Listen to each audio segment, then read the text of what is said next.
Hola, profe, ¿qué tal?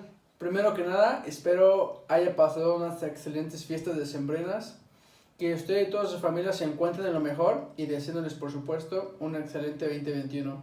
Bueno, le voy a presentar mi proyecto. Mi nombre es Uciel Navarro García. Yo le voy a hablar sobre la evolución de los reproductores de audio. Eso comprende desde el fonautógrafo a Spotify. Espero sea de su agrado y pues muchas gracias.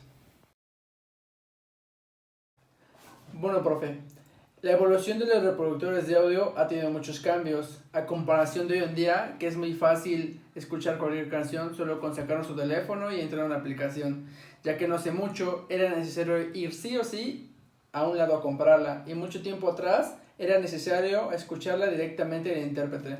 Es por eso que en este video le presentaré la historia de todos ellos. A mediados del siglo XIX comenzaron a hacerse las primeras pruebas de registro sonoro, más precisamente en 1857.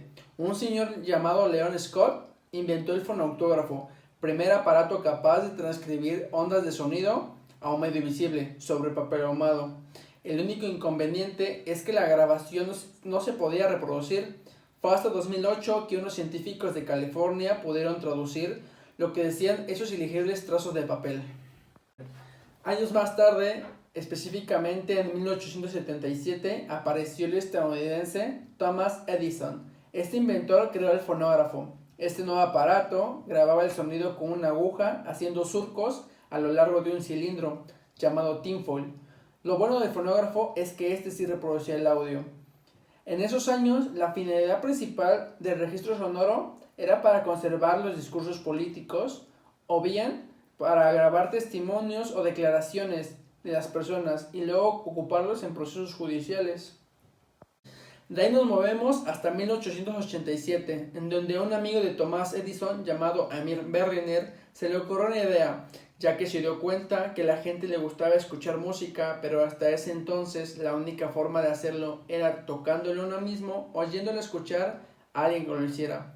Es así como Amir Berliner creó el gramófono. Esencialmente el funcionamiento de este aparato era como el fonógrafo, a diferencia que este en lugar de hacer surcos sobre un cilindro, lo hacía sobre un disco. Hasta ese momento, este nuevo invento frecuentaba lugares públicos, como estaciones de tren o salas de espera, en donde la gente podía parar para escuchar la música que estaba de moda. Pero el gramófono era un aparato mucho más sencillo que su antecesor, y como reproducía en discos, los cuales podían ser fabricados en serie, lograron entrar a las casas de la gente con cierto poder adquisitivo en aquellos años, de modo que la música era mucho más accesible. El gramófono fue el dispositivo que se ocupó durante mucho tiempo, pero hacia 1925, con la incorporación de la electricidad en el campo de la tecnología, aquel longevo aparato fue reemplazado por el tocadiscos. La tecnología que ocupaba este nuevo aparato era muy parecida a la que se venía ocupando, en la cual estaba constituido por un plato giratorio, un brazo fonocaptor y la cápsula. Durante esta época se estandarizan los discos de vinilo, ya que hasta ese momento los discos eran construidos por materiales como el acetato, la roca pizarra, etc. Este aparato tenía la capacidad de grabación de 20 a 25 minutos por cada lado. En esos años, uno de los discos más vendidos eran uno de los Beatles. Posteriormente, fue hasta 1963 que la empresa Philips lanzaría a la venta un nuevo formato, el cual revolucionaría el mundo de la música, el cassette, mucho más compacto y transportable que los otros y completamente diferente conforme a su forma y funcionamiento. Estos cassettes también eran grabados por ambos lados, pero cuando lo acababas de escuchar lo tenías que rebobinar con un lápiz para que la cinta volviera a su lugar y así poder escuchar la música desde el principio. Llegaron los 80s y con ello volvió el disco, pero ahora los discos compactos o los CDs, en los cuales las empresas como Philips y Sony comenzaron a comercializarlos en 1982, el cual era un formato mucho más práctico a diferencia de todos los que ya existían hasta ese momento, ya que se conservaban mucho más tiempo y tenían mucha más capacidad de almacenamiento y múltiples usos, ya que no solo se ocupaban para la música, sino también para almacenar fotos, videos, entre otras cosas.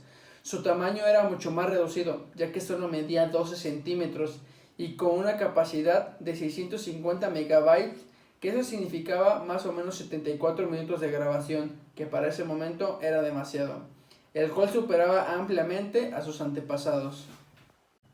La diferencia de este disco con los anteriores es que este se leía con láser y la grabación era digital. Fue uno de los formatos más usados por el resto de los 80s y 90s, llegando a su clímax máximo en los 2000. En esas épocas, Britney Spears tenía uno de los temas más escuchados en los CDs.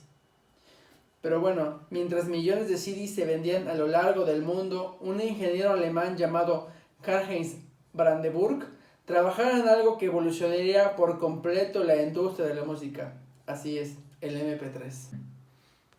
En sí, él venía trabajando desde 1987 en un formato digital que permitiera almacenar la mayor cantidad de datos en el menor espacio posible, pero no fue hasta 1995 que patentó el MP3, un contenedor de datos cuya función era comprimir enormes archivos a uno pequeño que ocupara poca memoria. Este invento supuso un cambio muy radical en la manera de escuchar música, ya que al ser un formato digital tan versátil, se podía compartir fácilmente a través de internet y transportarlo en un pequeño dispositivo. Así fue como los coreanos fueron los primeros en crear el MP3, el cual contaba con una capacidad de 32 megabytes. Posteriormente, empresas como Apple, Samsung, Sony también se sumaron y lograron que la industria se volviera a modificar. En esos años, la forma en la que se obtenía la música para poderse reproducir en los MP3 era muy sencilla, ya que en internet aparecieron grandes protagonistas como Ares, Emule, Torrent o Naspers, programas de los cuales se podía descargar música muy fácilmente. En esos años todo era un desastre, ya que la industria discográfica se vino abajo porque la gente no compraba música debido a que ya podía descargarla desde sus casas. Pero eso duró poco, ya que en 2011 un señor llamado Lamar Smith presentó la ley SOPA y se determinó todo. Una ley que penalizaba el tráfico de contenido con derecho a autor en internet y que a partir de ello era cada vez más difícil poder descargar música por medio de internet.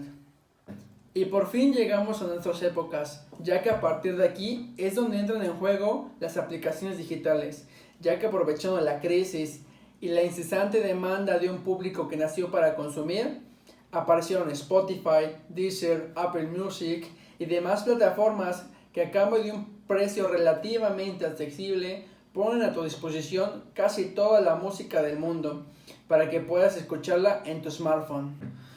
Y bueno, profe, en conclusión, podríamos decirle que esa es la pequeña historia de la evolución de los reproductores de audio.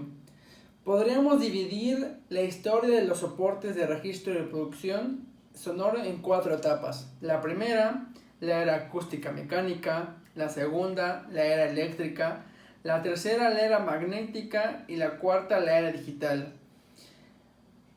Así que, pues eso es todo, profe. Por mi parte, de antemano pues le agradezco la atención prestada. Le deseo un excelente año y pues espero vernos próximamente en estos días. Y muchas gracias, profe.